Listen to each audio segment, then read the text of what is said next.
I'm sick and tired of hearing things from uptight, short-sighted, narrow-minded hypocritics.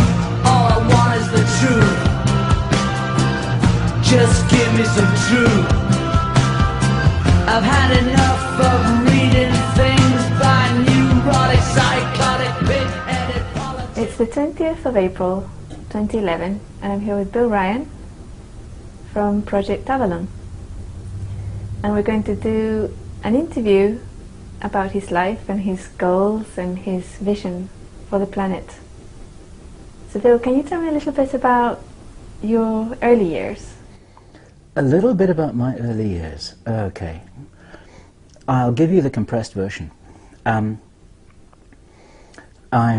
British. I was born in London. I was taken off to West Africa by my parents as a babe in arms. And I had a wonderful, exotic, tropical upbringing until I was about 8 years old, where when I was driving through the rainforest in the back of my dad's Land Rover watching the monkeys swinging from the trees, I thought that all this was normal.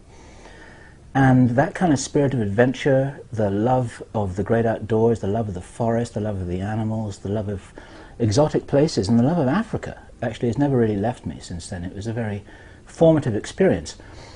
And I went back to England when I was 8 years old, basically to get my education, because up until then I hadn't done anything at all. I went to school in a few little tiny places, didn't really learn much.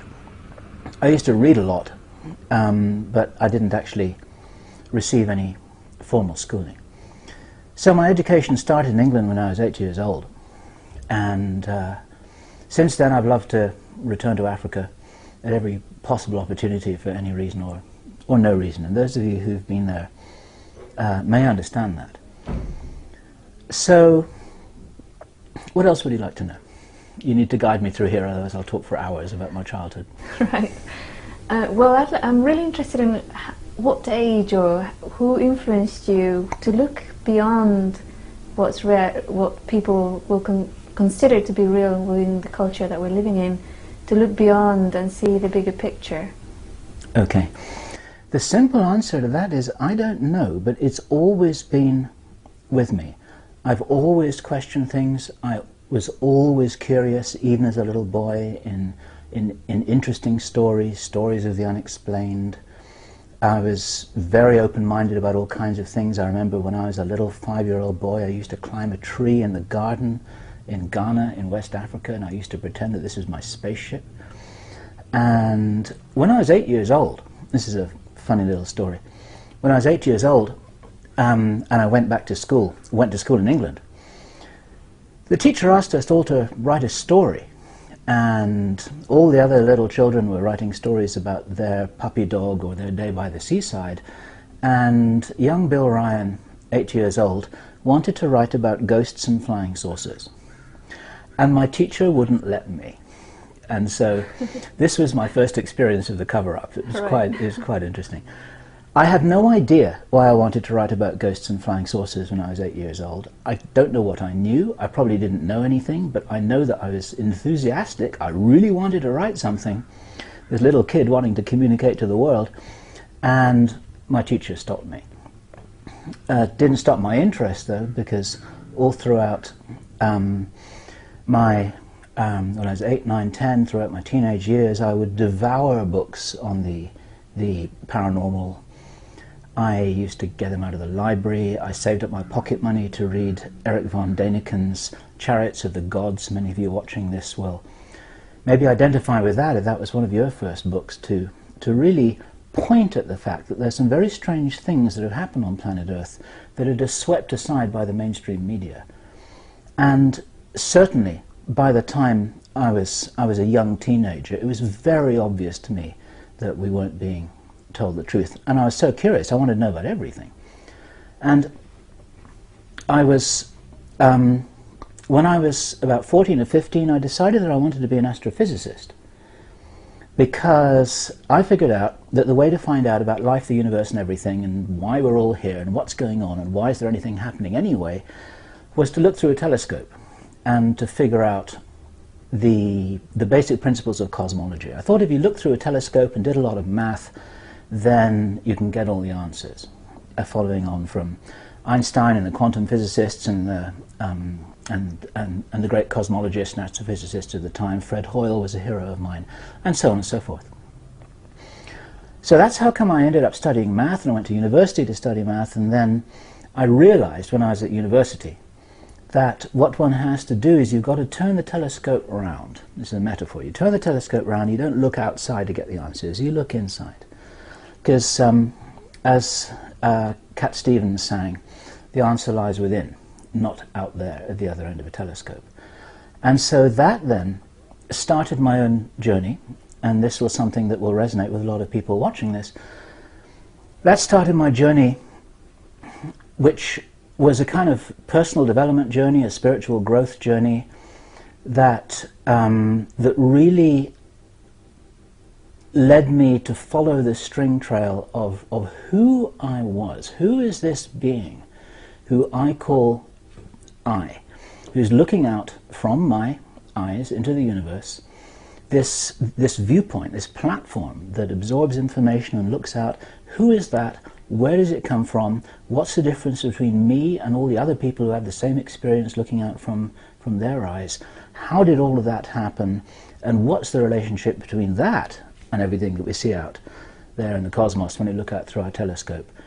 And kind of marrying this sort of this personal spiritual picture, all of those big internal questions with all of those big external questions, has been a thread that's run through my life, I guess, and has taken me right through until the present moment. You mentioned before that you had actually worked for quite a long time inspiring people before you got involved in the alternative media. Can you tell me a little bit about that? Oh, well, yeah. It's interesting because there are one or two people who are sort of surprised, if you like, at a point which I've reached now. And this is April 2011, and this is something which I would like this interview to be at least partially about, which is that having founded Project Camelot with Kerry Cassidy in April 2006, pretty much exactly 5 years ago, that was all about providing information for people, because people were starved of information. They were confused, we've been lied to, we're having information withheld from us and altered by the mainstream media. Our governments want to keep us in the dark for all kinds of interesting reasons. Many people watching this will be totally aware of that. And so Project Camelot, founded 5 years ago, was a whistleblowing website. And that's just a condensed form of saying that we wanted to present as much truth laid out on this big buffet table of all these things that you can help yourself do. You can look at this, you can talk about super soldiers, you can look at the Mars base, you can look at indigo children, you can look at paranormal abilities, you can look at what may have happened back with the Roswell incident, you can look at the whole thing. And the idea was to present this sort of huge mosaic of information, which most of which you wouldn't find in one place, in a kind of one-stop shop, as it were. So this was the informational mission that Kerry Cassidy and myself had. And we've got hundreds of hours of video out there on the internet. We've lost count. Between us now, it must be over 200 hours of testimony from some very high quality people, some very interesting people, some very smart people, some very controversial people, some very startling information. And we presented this all saying, look at all of this. You won't see this stuff on CNN. It wasn't the only place you could find it, but we wanted to put it all in one place for people. Okay. Now, as long ago as 2 years ago, Kerry Cassidy and I were talking about the fact that maybe our work was pretty much done, in the sense that maybe there are details of this information which you could drill down further into if ever is necessary. Even now, for example, on the 9/11 forums and the 9/11 websites, you have people arguing and discussing and debating with each other about what it was that hit the Pentagon and what it was that took down the two towers, the Twin Towers. Was it thermite or thermate or a space-based weapon or what? And actually, that's interesting, and we need to get to the bottom of that information in the end, but maybe in the big picture it's not that important. The fact is it was a false flag event. That's all you need to know in order to move on, to take that jigsaw puzzle piece and then to fit that into the big mosaic of what is going on this planet, why are we being lied to, who are we, why are they doing this to us, and what is our position in the cosmos here that makes it so important for us to be dumbed down, lied to, controlled and suppressed every minute of every day. Why would they do that? It's a very, very valuable question to ask. So, what I'm saying there is that we've got enough information out there already, and there's a lot on the internet. There are many people who are doing this work. It's quite confusing, but a lot of the information is already out there. So now what we want is inspiration. People need to get in touch with their missions. They need to get in touch with their energy. They need to get in touch with the reason why they're here on this planet. Why did they incarnate here this lifetime? There are many people who write to us. They know that there's something about themselves that they can't quite remember, that they can't quite get in touch with. They know that that they're here on a mission for a purpose, and they can't quite remember what it was. They feel energized. They feel that there's something they have to do. And there are literally hundreds of thousands, if not millions of people who are in this position. Many of them write to us. And so something that excites me, and it's important to say that, because if somebody's talking to me and they say, well, what should I do with my life? I reflect that back to them and I say, well, what is it that you're passionate about? What do you get excited about? What do you wake up in the morning thinking about? What do you care about? What do you talk about to anyone who's willing to listen? And that'll give you a clue as to what it is you should be doing.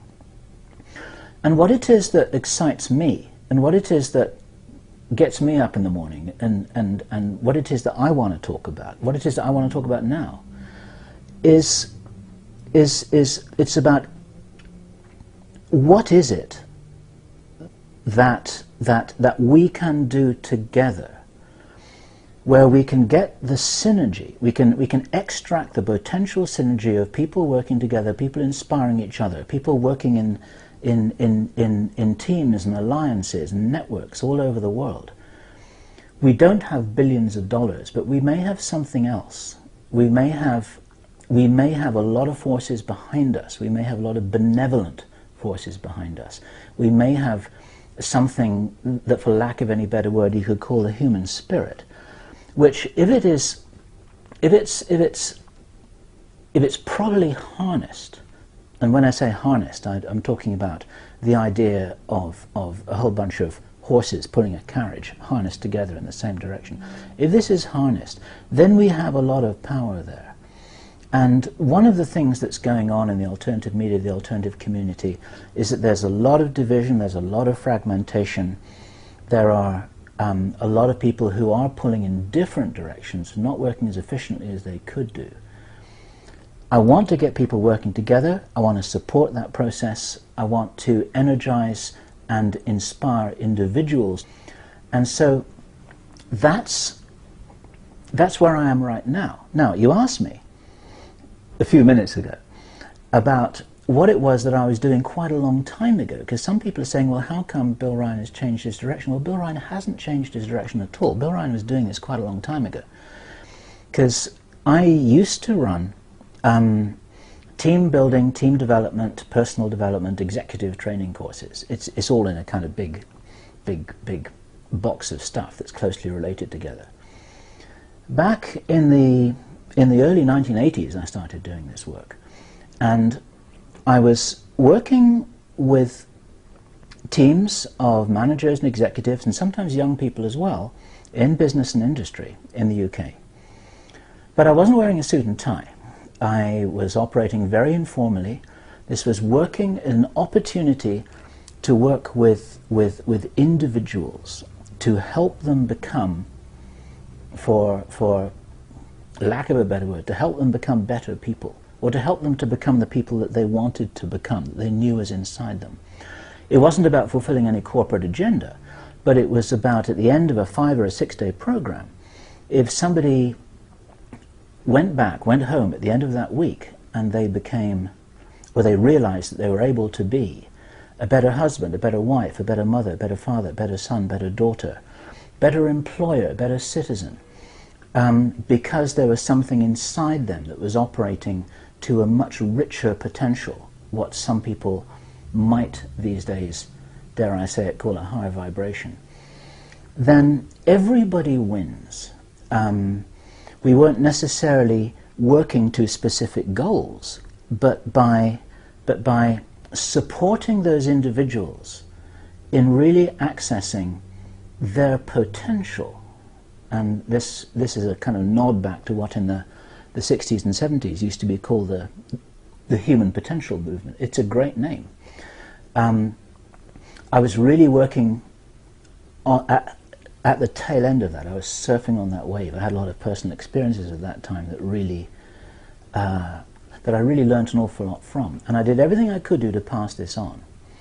So although I was working in the corporate world, this was what I was doing in a kind of stealth mode. Was I was working directly with these individuals to help them develop themselves in extraordinary ways, and this has always been my passion, to be an educator. When I was I can't remember, when I was 21 or 22 or something, after I left university, I became a school teacher for a couple of years, which was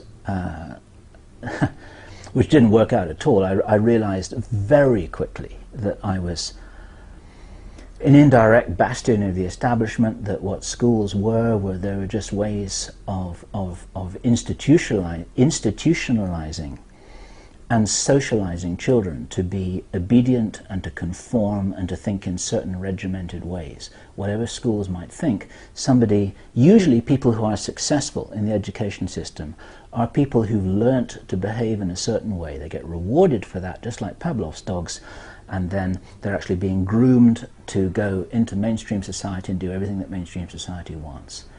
The kids who question things, the kids who are disobedient, the kids who are overly creative, the kids who want to do things in their own way, who are spirited and strong and maverick, are not usually the kids who are rewarded by the school system. I saw this at first hand. I got out of the school system as fast as I possibly could do, because I was with those kids who were doing that. I was rooting for them all the way. And for a while I was confused, because I had this passion to be an educator, and yet I thought, well, here I am being an educator, and this isn't what I came here for. And I even felt bad about it for a little while, because I just kind of ran out of the door. I didn't want to have anything to do with the school system. And I thought to myself, well, maybe I don't have the courage, maybe I don't have the strength, maybe I should hang in there like some teachers do. And that was another way in which I came full circle, because years later I was working with people in what I would call really educating themselves, not in terms of stuffing them with information like Christmas turkeys, but by inspiring them to do the things that schools don't teach, which is how to work with people, how to solve problems, how to be creative, how to reach inside themselves to access the higher human abilities. And we used to do this using outdoor activities and team building games, and we used to set up whole kind of micro universes of challenge and fun and problem solving and working together that would sometimes last several days. Like they'd have a start, and they'd go into this whole imaginary role play drama, and then they'd come out of it, and then we'd all sit around eating tea and cakes, and we'd talk about all of this, and then they'd share what they'd learned, they'd talk about the mistakes they made, how they were challenged, how they felt in certain situations when they felt under pressure, trying to solve a problem in the middle of the night when they wanted to communicate with somebody and they couldn't, because etc., etc., etc. That's a whole separate topic, because we had an awful lot of fun doing that stuff, and then apply it into their lives again. So enough of that, but what's happening here with myself is I'm kind of coming full circle. I'm kind of coming back to my roots. I'm impassioned by my own desire to work with people directly, so that what I see in front of me is somebody who's shining, who's energizing, who's activating, who's waking up in the morning thinking, wow, I'm looking at the world now differently from the way that I was looking at it yesterday, and what can I do now? That for me is the most rewarding experience I've ever had. It always has been the most the most rewarding experience I've ever had.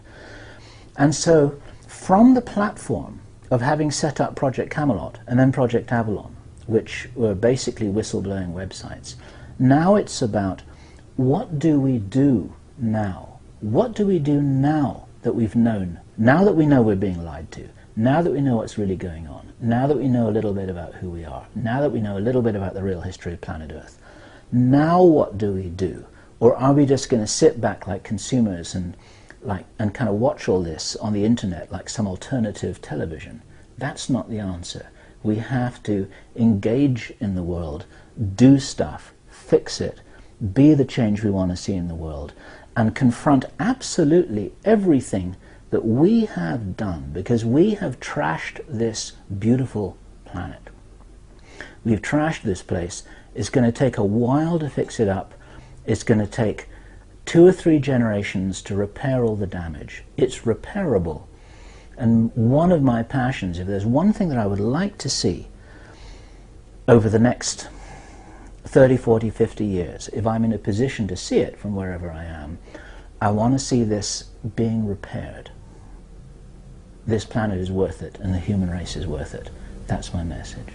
At the moment there's a lot of fear on the planet with regards to catastrophes and things collapsing, the financial system collapsing, and one side of that is, you know, who's doing all this, and that would be the whistleblower side, on the information side. But there's people who want to know, where can they go, what should they do, and what would you say to them about where should they go for the next few years? Okay. There are 2 questions there, I think. And one is about our responses to the concern about bad news, things going wrong, earth changes, earthquakes, financial catastrophes, any kind of catastrophes. And those people who spend a lot of time on the internet know that the internet is full of this stuff. And it's not all crazy, but there's a subtlety going on here that I want to come back and talk to. So that's one thing that this question is about. Then the other part of that question is, you said, well, what should people do and where should people go? Which taps into what I was saying at the end of my previous question, which is about, okay, we don't just watch this like some kind of reality disaster movie. We've actually got to get on and do something about it.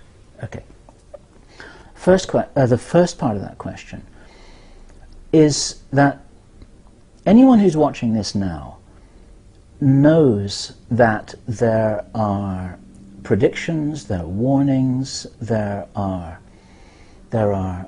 prophecies made in good faith, people who've received channeled information, leaked information from Black Project insiders.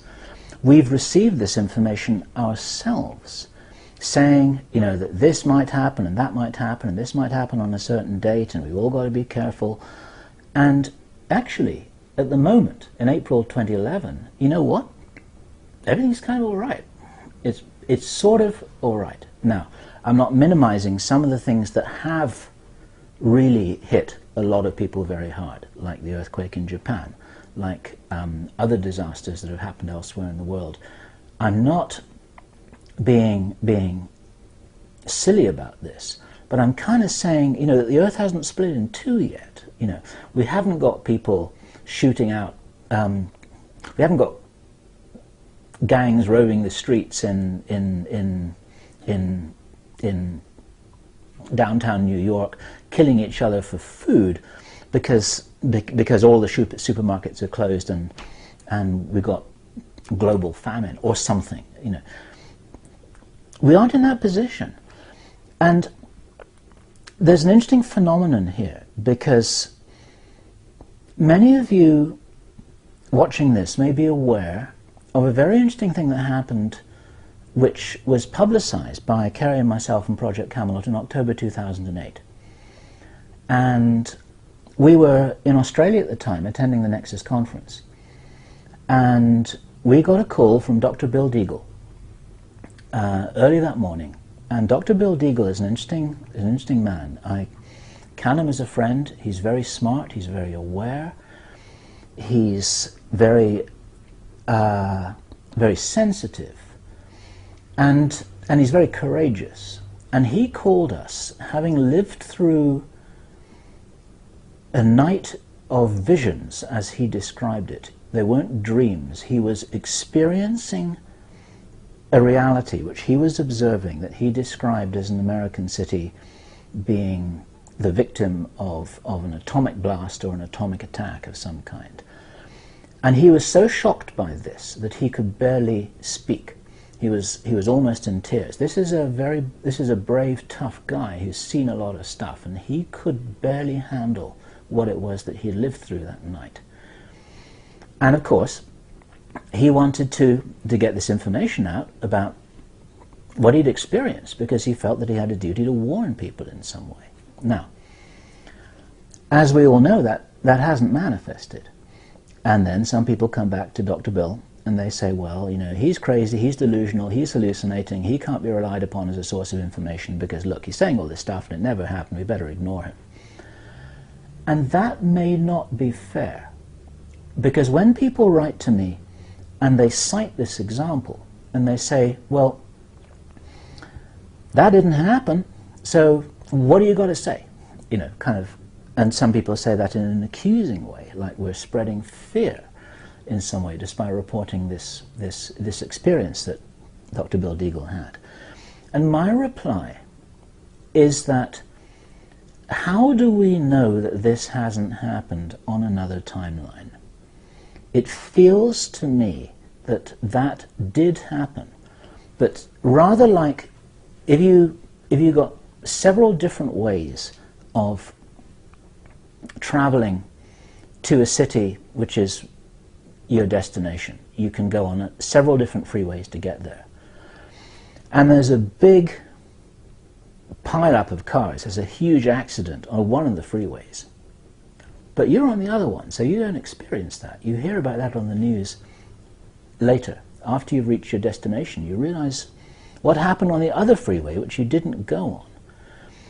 And this is a very crude example of this business of parallel timelines, where there are a number of different ways, maybe even an infinite number of different ways in which we can get from our current reality to some future point that we are experiencing.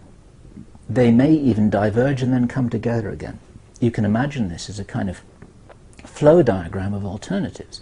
If any of you have seen the film Sliding Doors with Gwyneth Paltrow back in the 1990s, it's a beautiful example of a bifurcation, a split of the timeline into two parallel realities that then later came back together again in a rather special way.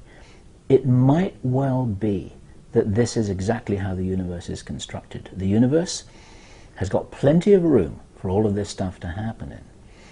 And I would strongly suggest that what is happening at the moment, with a lot of warnings, a lot of anxiety, a lot of prophecies that haven't come true, even information that seems to have been given to contactees and abductees by the ETs, who are also watching all this stuff play out.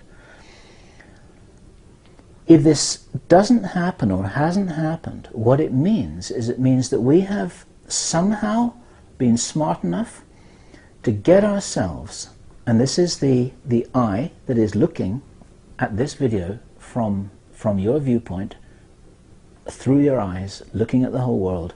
Right now, you are in a timeline that is one in which these things haven't happened. And something that Camelot whistleblower Henry Deacon told us, one of the first things that he told us, he was talking about timelines. He said they know about this stuff on the inside. They know about this stuff in black projects. They try and mess around with it using extremely high technology. There are all kinds of tangles going on. But if you've got two timelines, he said, that are very, very close to each other, there's a way in which they can interfere and resonate with each other, almost like two high-powered electrical wires, high-voltage electrical wires that are very, very close to each other without total shielding and insulation. Then they're going to interfere with each other. One wire knows that the other wire is there, just a few inches away. And some of these timelines, in that same way, may be very close to us. If we're living through a day where something bad happened on another timeline that's just that far away from us, and you have to see this in a kind of multi-dimensional way, we're going to feel pretty weird that day. We're going to feel that, you know, something's going to happen, but it doesn't happen.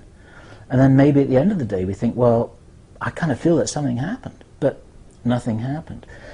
This is probably, in my own personal opinion, what's going on here. And so, in a condensed way, this is the best summary I can give for people who are worried about stuff, because some of this stuff they're worried about isn't going to happen to them, or may have already happened to them in a different timeline. At the moment, we may be okay. Now, the second part of the question is, where should people be? Where should people go? What should people do? And a lot of people write to me with that kind of question. They say, you know, should I go to South America? Should I go to Switzerland? Should I go to Australia? Where's going to be the safest place to be? And my reply is always that the answer is going to be different for every person, because it depends what your purpose is.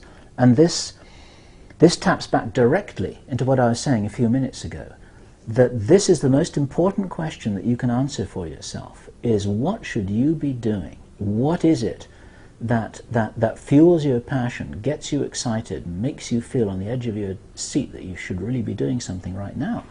And it might not be about just heading for the hills. It might not be about going to Ecuador and living on a mountainside, waiting until the coast is clear to come out again. It might be that your mission is to be in the streets of New York or Los Angeles or Delhi or Cairo or Cape Town or anywhere where you may have a mission to help people. You may need to be in a particular part of the world where there's somebody who you need to meet and work with. There could be any number of answers to that question. And there's no set answer, there really isn't. You have to look within, you have to look at the mirror, and you have to follow your intuition, because we can't figure this stuff out logically. We really can't follow it out logically. We've got to sort of listen to that voice inside, which does have the answers, whether it's coming from your higher self or something that you always know, you always knew, or something that you planned for yourself in this lifetime but you can't quite remember the details. You already know. This is the thing to tell yourself. You already know. It's just on the tip of your tongue. And stay with it, and it will come. And if you allow... it's so hard to explain it. It's like, if you look for signs, if you look for clues, if you're alert, if you're aware, if you have a high sensitivity antennae where you're looking for little signs that will tell you things, and you notice your own reaction as people say things, look for your own reaction as you coincidentally stumble upon something on Facebook or on the internet, or you're watching a television program and somebody says something and then it's suddenly resonating with you. This means something. It means something. And that's the way that the universe around you will provide the reflection that you need in order for you to look at that reflection and to figure out what it is that you should be doing. That's where the answers come from. If you were to say, so basically a little summary there would be, rather than look for wherever you're going to be the safest and you and your children will survive all this, it would be to say, where am I and my children going to be the most benefit to society? Would that be it, do you think? Exactly, because it depends what you're here for. If you're here to hide, until the storm is over, and then come out and then do something, then go hide. And I actually mean that very seriously. That may be the right thing to do. But if you're here to help people, if you're here to form teams, if you're here to retrain as a paramedic, if you're here to go to Africa to help people there who may be experiencing something that we wouldn't want people to experience because we don't want our fellow human beings to experience it. If this is why you're here, then go there and do that. It's not about personal safety. You see, I mean, everything's risky. Every decision you make is risky. You'll never know the answers. Birth is risky. Childhood is risky. Getting a job is risky. Marrying someone is risky. Taking a job is risky. Everything is risky. Life is risky. You're not going to get out of it alive. You know, everything is risky.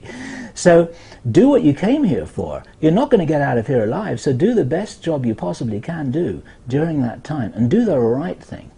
And one of the little ways to do this, there are all kinds of processes you can do if you're working with somebody about things like this. One of the things which I've done with people sometime is you say, okay, now just imagine you're 90 years old, you're coming to the end of your life, you're not in any pain, you're surrounded by the people who love you, you're surrounded by your children, everything's fine, you know that you're moving on quite soon, and you're experiencing a wonderful sense of satisfaction. You're looking back over your life and you've done everything that you came here for, and your life has been rich and satisfying and filled with everything that you wanted to accomplish when you came here. And then this person who I'm talking with is thinking, yeah, okay, I can kind of get into that. And then you say, what did you do?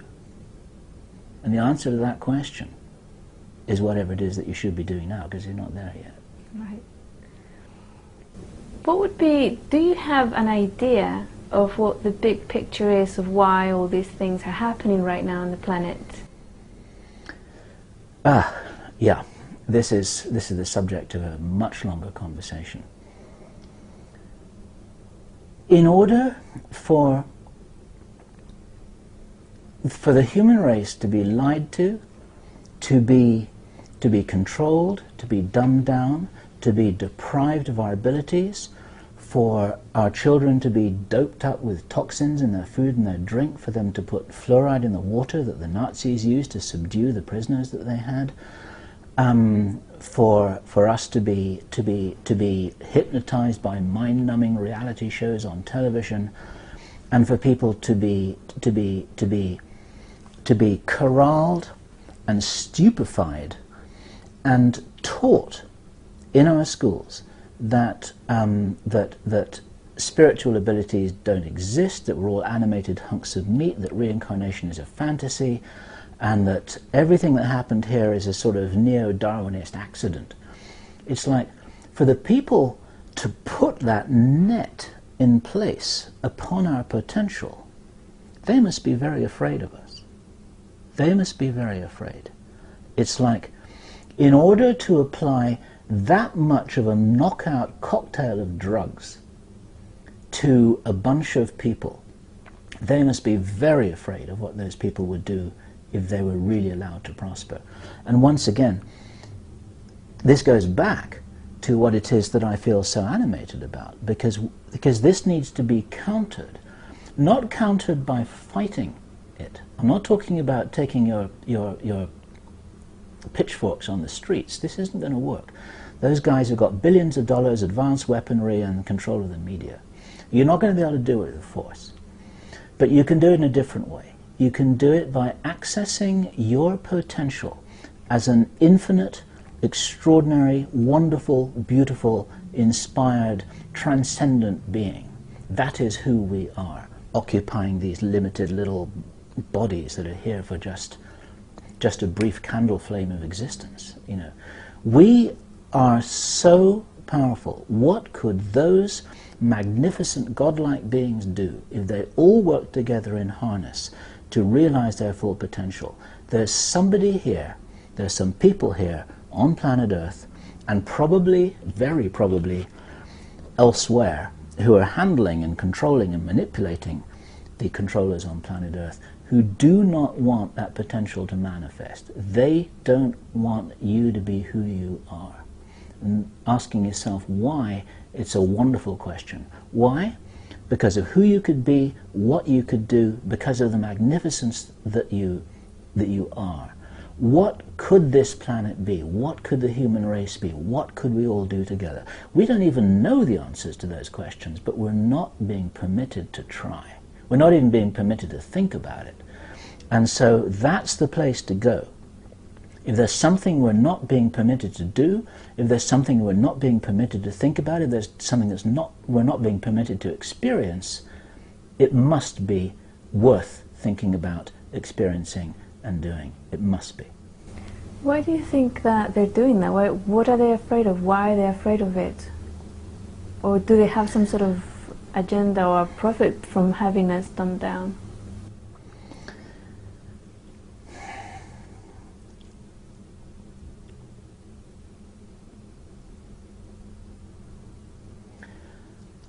Okay, there's a big pause for thought there, because here we retreat into the infinite cosmology that I was referring to earlier. That isn't about the physical cosmology of the universe, it's about the spiritual cosmology of the universe.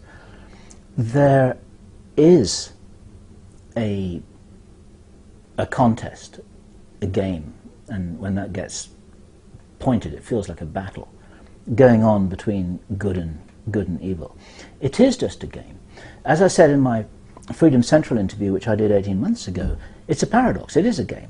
At the highest level, nothing matters. It's just another game, like watching a ball game. Some win, some lose, some people have a hard time, some people are heroes, some people achieve what they want to, some people get carried off the pitch, you know. And ultimately it doesn't really matter, because at the end of the game you say, well, that was a great game. At these lowest levels it starts to feel really important. We take it very seriously. And so given that we're here, we're assuming it's important, because we might as well. What else is there to do? When we're playing any game at all, we get into it. We go into the game and we pretend that it's important, and we take sides and we have opinions and we argue, or in a sport we're doing everything we can do to try and counter the intentions of the opposition, and so on and so forth. But ultimately it doesn't matter. Now, at the level just below where it doesn't matter, there's a kind of polarization there. Now this has been in, there are archetypes here all throughout culture, through every aspect of religious and spiritual experience for as long as we can remember, about what you could call good and evil, about what you could call the forces of darkness and the forces of light. It was that archetype was presented in modern times by George Lucas in the Star Wars trilogy. This is why this is why it touched so many people, because he was talking about the evil empire and the dark side and the Force and the Jedi who were able to reach inside themselves, this small number of people who were able to defeat these huge armies because of their transcendence and because of how they reached into themselves to access the higher human qualities. So there's something there which is an archetype. It's a game. It's a game that's been set up. It's the greatest game that there is. And when we're inside that game, it feels very serious. And so at this level, we could just sit and watch it. We could just pull back from the whole thing and watch the whole thing play out like some kind of entertainment. And some people do that, and that's all right.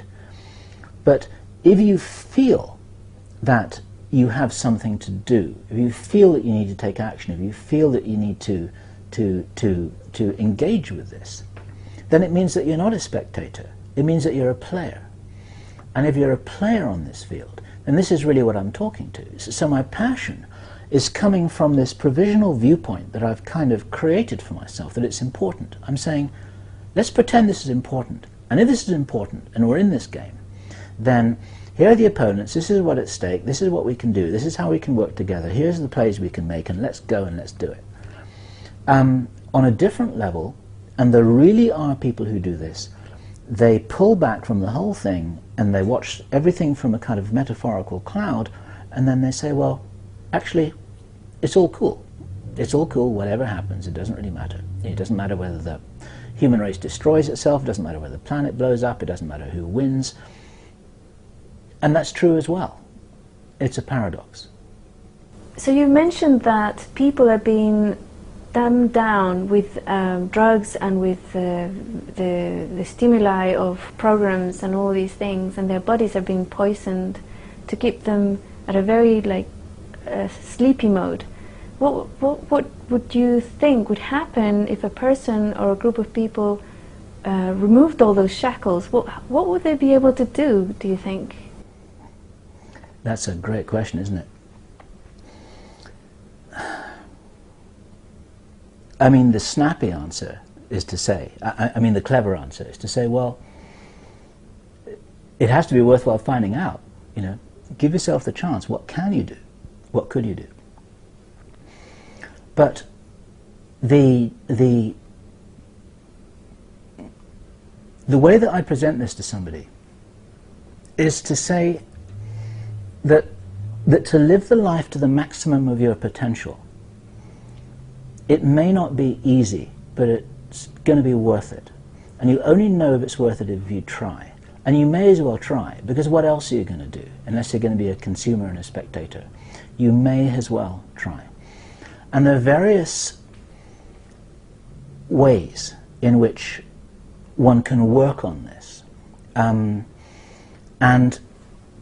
there are two main parts, of course, to a human being. I mean, one can break it down into all kinds of components, but there are two main parts, and that is that there's you, who are the rider of this horse, the driver of this car, the being in the body, what Arthur Koestler called the ghost in the machine.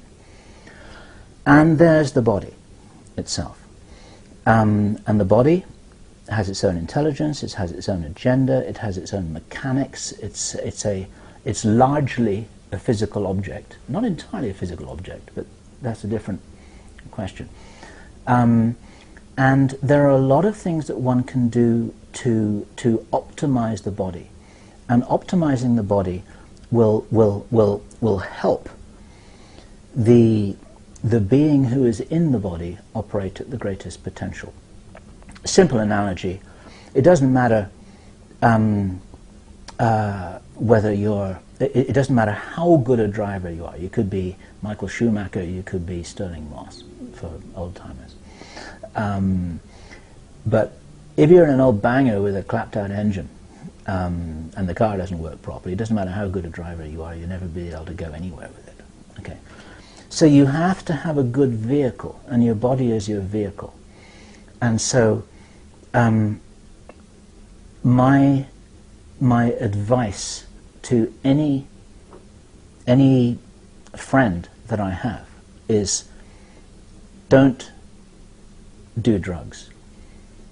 Do eat and drink the purest, least polluted food that you possibly can do. If you've got toxins inside you, get them out, because they operate like a fog of internal suppression on your systems. They really do. There are all kinds of ways in which you can detoxify your body. There are all kinds of ways in which you can optimize your body's performance. That will help you. As the Latin saying goes, sana mens in sana corpore, a healthy mind and a healthy body. If the body's not healthy, your mind can't do the job on its own. Okay. And then there's an enormous raft of personal development techniques that the being can go through. And one of the things that is important to understand is that the reason why we are operating at a level of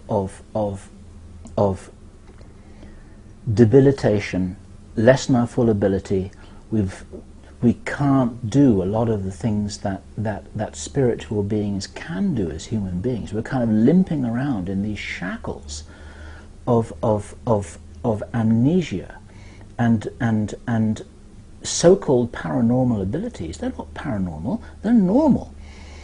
But ever since we came into the physical universe, came into this reality matrix, whatever words you want to use, we have accumulated so much unfinished business, unhandled stuff, things that happened to us which we haven't processed, things that we've denied rather than facing, responsibilities that we never took, things that we did and never apologized for. All of this stuff over eons of time, which some people call karma, has left us with this huge amount of baggage that people carry around with them. And this baggage makes us tired, it makes us feel small, it makes us feel unable, it makes us kind of permanently feel that we can't do things and we shouldn't do things and we're not good enough to do things, because we're living with all of this stuff that happened to us and which we did to others over millions of lifetimes and more. And the reason why I'm saying this is because, in my view, it's impossible to clean up oneself as a being without going back to look at and process things that one experienced in previous lives. And of course we've got this kind of firewall that prevents us from doing that, because one of the things that's happened to us is we've all got amnesia. Now, that's a very interesting phenomenon, and I don't know where this amnesia comes from, but I have a suspicion that it's got something to do with a sort of, this is a metaphor, a sort of electric fence, if you like, that corrals us as animals in this field, which is planet Earth, is one of the factors that prevents us from escaping, one of the factors that prevents us from just being able to move out in a metaphorical way, to really realize who we could be. You see, if you wanted to control somebody, one of the first things that you do, if you had ultimate power, if you wanted to control someone, one of the first things you do is take away their memory. They can't even remember, they can't remember how to drive their car, they can't remember their bank account, they can't even remember how to talk, they can't remember where they live, they can't remember their name. If you want to disempower somebody, that's a pretty good way to start. So that may be the most fundamental way in which we're all disempowered. And because this sort of happens to all of us, we think that this is normal too. Maybe that's not normal at all. There are a lot of reports from contactees and abductees who've had some kind of communication with ETs. There are many people who do communicate with discarnate beings. There's a lot of channeled information that's nonsense, but some of that channeled information is true. The broad thrust that we get from off-planet entities, whether they're physical or not, is that those beings are very well aware of a whole bunch of stuff. They know who they are. They don't have amnesia. They have the big picture. They can see the big landscape. They know where they fit. They know the rules of the game. They know what the game is. And it would seem that there's something going on that they're trying to tell us without interfering. They're trying to nudge us along. They're trying to do sort of a little bit like what I'm trying to do at the moment. This is my own style of a message that one might get from a spirit guide, if you like, but I'm still a human being. I'm just saying, look, there's more going on than you think, and one of the first things you've got to do is you've got to get your memory back, because that'll help a lot. And as you get your memory back, what tends to happen is one's processing old things that happened to you back in the mists of time. It could be back in the mists of time in your last lifetime, it could be back in the mists of time a zillion lifetimes ago on some other planet. It doesn't actually matter, because we carry this stuff with us like balls and chains around our feet that stop us from being able to run and stop us from being able to fly. If you can handle that stuff, you can process it, there are lots of ways to do it, then that's going to set you free.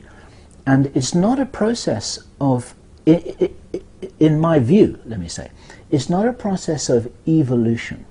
I believe profoundly that this is a misunderstanding that the alternative media, that the New Age media have. This idea that we're all kind of evolving somehow. I see it, and I kind of put this to you for you to consider, that we are in a devolved state, that a long, long, long time ago we were in a much more capable, we were much brighter, we were much more able, we were much more gifted, we were much more aware in every way. And when I say, I'm not talking about, you know, a few thousand years ago, I'm talking about way back in the mists of time, when we came into the physical universe as godlike beings wanting to play a game, just like football players coming onto the pitch at the start of the game. That happened a long time ago. We all came onto this pitch, and it was such a tough game that what's happening now, zillions of years later, is that everyone's staggering around on the pitch. They can't remember when it started, they can't remember who they are, they can't remember what they were doing before they got here, they can't remember anything. They're just kind of they're staggering around on the pitch, trying to do the best they can do without even knowing the rules of the game or anything about how come they got to be there. And so we're in a devolved state. And now what we need to do is to retrieve those lost abilities, to retrieve those lost memories, to retrieve that lost awareness, to retrieve that lost power. And we're pulling out of a deep dip where the opportunity is to reclaim our birthright, is to reclaim our identity, to know who we are. And that's how we're going to get out of here. So it's like we need to climb out of this big hole that we fell into. With regards to, you mentioned like having memories from other planets. There's a lot of information on the internet about people experiencing or memories of having come into their life basically for the first time on the planet. Yep. Do you know why this is happening? There seems to be like a huge wave of all these beings coming in and reincarnating into human bodies. Do you have anything to say about that? Absolutely. There are people who write to me saying, "When's the cavalry coming?" And I say, "Well, go look in the mirror." You know, there are a lot of extraordinary beings coming in. That's for sure. There are a lot of remarkable children. You may, watching this, you may be the parents of some remarkable children. You may have been a remarkable child yourself. You may still be a remarkable child 30 or 40 or 50 years later. There are some very remarkable beings, many of whom have come in with enhanced awareness, with their amnesia only partial. Some children come in with full memories of who they were. And of course what happens is that those kids they're often uncontrollable, they often have minds of their own. Other kids are often afraid of them because children kind of want people to be the same as them. They don't like kids who are different. It's very interesting. Children can be the cruelest beings to other children that there are. It's not necessarily children being abused by adults. It's children actually being abused by children. There are many, many instances of children who've had a very hard time at the hands of other children. And so there's so many places to go with this, because as a parent, if you're watching this, and if your child has got invisible friends, maybe they're not imaginary, maybe they're real, maybe you and I can't see them, but maybe they can. If your child is talking about things that they can do or things that they want to do, or is talking about strange stuff, maybe this is real. Maybe it's stuff that we don't know about, but they do. Maybe it's not a fantasy. And my plea, I guess, for any parents out there is to do everything you can do to support your child in being who they want to be when they're at a very young age. They know. And we, between us, in this society, we do a staggering job of stomping on our children, of telling them that they must conform, of telling them that they mustn't make up stories about things that aren't real, of telling them that if they're different from other kids then they won't have any friends and they've got to do what other kids do in order to be liked and to be normal and to be a good citizen. I mean, this is as suppressive as any Nazi regime. It's just got a sugar coating over it that makes us all feel that we're being reasonable. But these children are coming in with remarkable abilities, with a remarkable sense of purpose. They're coming in all over the world. There's a wonderful book written by a Chinese researcher whose name I can't quite remember at the moment, Paul Zhong, I think, called Chinese Super Psychics. I'll put a reference to this on the video. Remarkable stories about children who've come in to China ever since the early 1980s, being able to do all kinds of things. And of course the Chinese government are very smart, and they're working with them to figure out how come these children can do what they do, see what they can learn to try and get them to work for the military, and so on and so forth. There are millions of people who've come here for the first time, either from other dimensions, from other realities, from other planets. They're all coming into planet Earth. And this tells you something here. Even though this proportion is small compared to the 7 billion people we got on this planet, it doesn't need that many in order to start this catalytic chain reaction of awareness, which is already happening. These kids, now many of them they're middle-aged, I guess. Dolores Cannon calls them volunteers. She refers to them as coming in several waves. And the first wave, I suppose, is my own generation. I'm in my 50s at the moment. Many of you watching this may also be in your 50s. And we're kind of paving the way for these remarkable children to come through. And they're not going to... They came here wanting a better world. They came here with some sense of who they are. They came here being aware of the fact that a lot of the things they see around them are wrong. They came here wanting to fix things up if they possibly can do. And so the cavalry is here. But it's tough for anyone coming here for the first time. This is a tough place to be. It's a tough school. A tiny little story I can tell, which some of you already know, is that I came to the West myself from Tibet. I've been in Tibet for about 1,000 years or so, and I came to the West in 1850. It seemed like a good idea at the time. I was born into a very strict Victorian family in England in the year 1850, and I was absolutely smashed.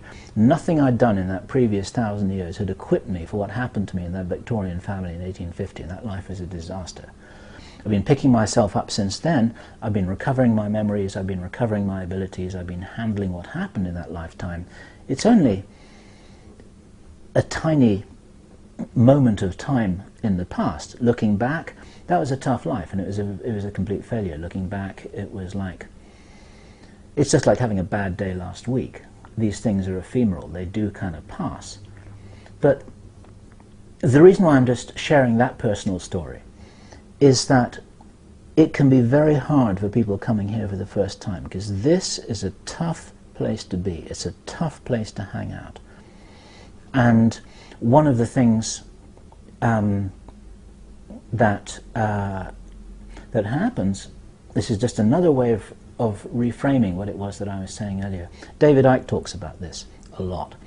He says that the people controlling the planet can't do this on their own. How can a few thousand people control 7 billion? They can't. They have to do it with the consent of most of the others who are asleep. We've got an awful lot of people out there who are operating in an unconscious way, who are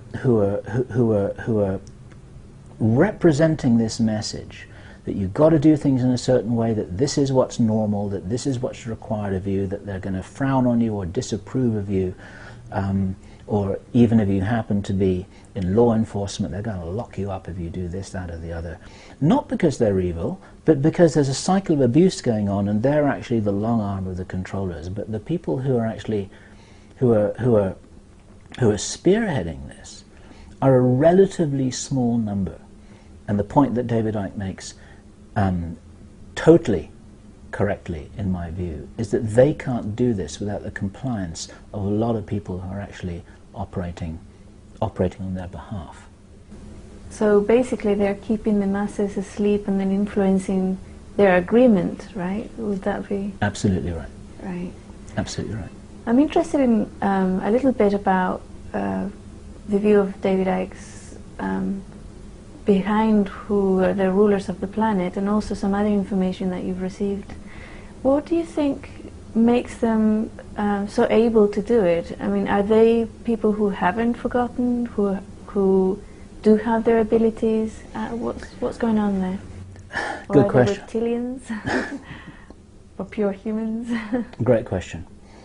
I don't know the answers to those questions, but there's an enormous amount of evidence that points to the fact that, and it's well documented by anyone who picks up these string trails and follow them, they follow the data trail to wherever it goes, that there are a relatively small number of insiders who do know what's going on. They do know the history of planet Earth. They do have the documentation.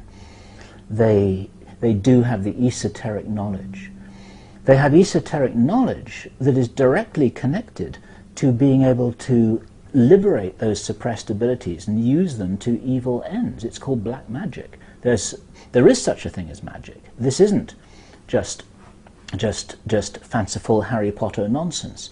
There is black magic and there is white magic, and all of these things are kind of scoffed at, but the insiders take them very, very seriously. And it's a question just like any other ability at all. The surgeon's knife can be used to kill or cure. Magic can be used to liberate or to enslave. It just depends on the intentions of whoever it is who's wielding the instrument. So on the inside, they have a lot of esoteric knowledge that's been passed down for thousands of years. They have hidden libraries of books which contain history and access to this information that empowers them, because knowledge is power, and this is why we don't have that knowledge, because we're not being allowed to know who we are. The insiders, I believe, know exactly who they are. They know where they came from. They know what it is that they're doing, and there's a really good reason why they don't want other people to know. It's all about control. I'm sick and tired of hearing things from uptight, short-sighted, narrow-minded hypocrites.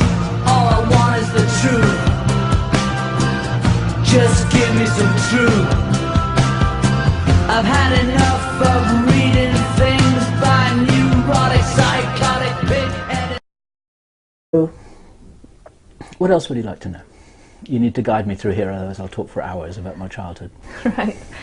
Well, I'm really interested in what age or who influenced you to look beyond what's what people will consider to be real within the culture that we're living in, to look beyond and see the bigger picture. Okay. The simple answer to that is I don't know, but it's always been with me. I've always questioned things. I was always curious, even as a little boy, in interesting stories of the unexplained.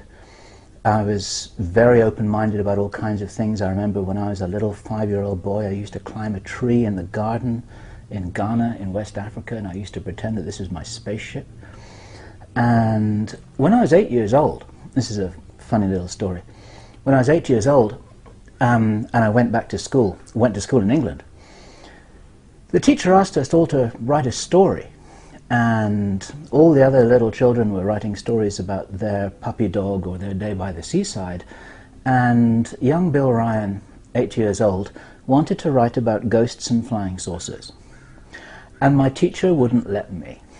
And so this was my first experience of the cover-up. It was quite interesting. I had no idea why I wanted to write about ghosts and flying saucers when I was 8 years old. I don't know what I knew. I probably didn't know anything, but I know that I was enthusiastic. I really wanted to write something. This little kid wanting to communicate to the world. And my teacher stopped me. Didn't stop my interest, though, because all throughout when I was 8, 9, 10, throughout my teenage years, I would devour books on the paranormal. I used to get them out of the library. I saved up my pocket money to read Eric von Daniken's Chariots of the Gods. Many of you watching this will. The Mars base, you can look at indigo children, you can look at paranormal abilities, you can look at what may have happened back with the Roswell incident, you can look at the whole thing. And the idea was to present this sort of huge mosaic of information, most of which you wouldn't find in one place, in a kind of one-stop shop, as it were. So this was the informational mission that Kerry Cassidy and myself had. And we've got hundreds of hours of video out there on the internet. We've lost count. Between us now, it must be over 200 hours of testimony from some very high quality people, some very interesting people, some very smart people, some very controversial people, some very startling information. And we presented this all saying, look at all of this. You won't see this stuff on CNN. It wasn't the only place you could find it, but we wanted to put it all in one place for people. Okay. Now, as long ago as 2 years ago, Kerry Cassidy and I were talking about the fact that maybe our work was pretty much done, in the sense that maybe there are details of this information which you could drill down further into for ever as necessary. Even now, for example, on the 9/11 forums and the 9/11 websites, you have people arguing and discussing and debating with each other about what it was that hit the Pentagon and what it was that took down the two towers, the twin towers. Was it thermite or thermate or a space-based weapon or what? And actually, that's interesting, and we need to get to the bottom of that information in the end, but maybe in the big picture it's not that important. The fact is, it was a false flag event. That's all you need to know in order to move on, to take that jigsaw puzzle piece and then to fit that into the big mosaic of what is going on this planet, why are we being lied to, who are we. I'm sick and tired of hearing things from uptight, short-sighted, narrow-minded hypocritics. All I want is the truth. Just give me some truth. I've had enough of reading things by neurotic, psychotic, big-headed politics. It's the 20th of April 2011 and I'm here with Bill Ryan from Project Avalon. And we're going to do an interview about his life and his goals and his vision for the planet. So Bill, can you tell me a little bit about your early years? A little bit about my early years. Okay. I'll give you the compressed version. I'm British. I was born in London. I was taken off to West Africa by my parents as a babe in arms. And I had a wonderful, exotic, tropical upbringing until I was about 8 years old, where when I was driving through the rainforest in the back of my dad's Land Rover, watching the monkeys swinging from the trees, I thought that all this was normal. And that kind of spirit of adventure, the love of the great outdoors, the love of the forest, the love of the animals, the love of exotic places, and the love of Africa, actually has never really left me since then. It was a very formative experience. And I went back to England when I was 8 years old, basically to get my education, because up until then I hadn't done anything at all. I went to school in a few little tiny places, didn't really learn much. I used to read a lot, but I didn't actually receive any formal schooling. So my education started in England when I was 8 years old, and since then I've loved to return to Africa at every possible opportunity for any reason or no reason. And those of you who've been there may understand that. So, and looks out, who is that? Where does it come from? What's the difference between me and all the other people who have the same experience looking out from their eyes? How did all of that happen? And what's the relationship between that and everything that we see out there in the cosmos when we look out through our telescope? And kind of marrying this sort of this personal spiritual picture, all of those big internal questions with all of those big external questions, has been a thread that's run through my life, I guess, and has taken me right through until the present moment. You mentioned before that you had actually worked for quite a long time inspiring people before you got involved in the alternative media. Can you tell me a little bit about that? Oh, well, yeah.